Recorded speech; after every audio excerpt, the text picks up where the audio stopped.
Hi everyone, I just want to give you a little bit of a behind the scenes today of a recording that wasn't ideal because it was quite short, but I just wanted to show you that even when there's a recording that's not maybe like a full thunderstorm, how maybe I can still use it. So for example, here we've got, I think I might just need to add some gain to this, but we've got like a new recording here, and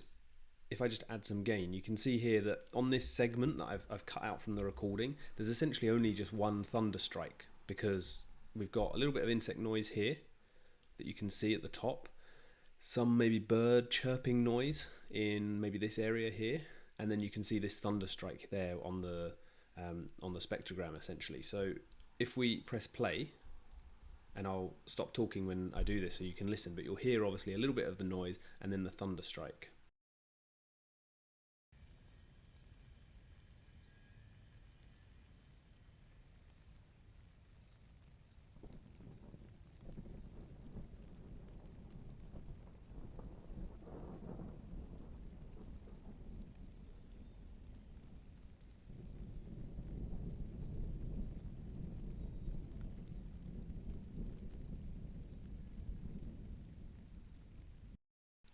So you can hear there, it's a really nice thunder strike. It's quite quiet, even when I've added the gain there. But what I might be able to do with this, normally for the videos on my channel, I like to keep the thunder storm recording, each individual thunder strike, I like to keep those as close as possible to what they were when I did the recording. So for example, if you record for, like a 15 minutes and there's 15 minutes of thunder, I like to keep those as it is, rather than maybe getting thunder from one recording, thunder from a different recording and putting them together,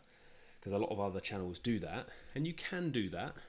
but to make a really nice track, it sounds a lot better if you can obviously get a natural recording. So that's what I try and do as often as possible. However, sometimes in a recording, maybe there's a loud noise over one of the thunder strikes. Maybe you actually want a slightly different tone of thunder for maybe a gap where there's no thunder for 2 or 3 minutes, and there's rain but there's no thunder, and you want to kind of insert one in. So after a lot of trial and error and listening to different strikes and that kind of thing, you might find, for example, sometimes I'll find maybe this thunder strike suits the character of another recording quite well, and you can actually put that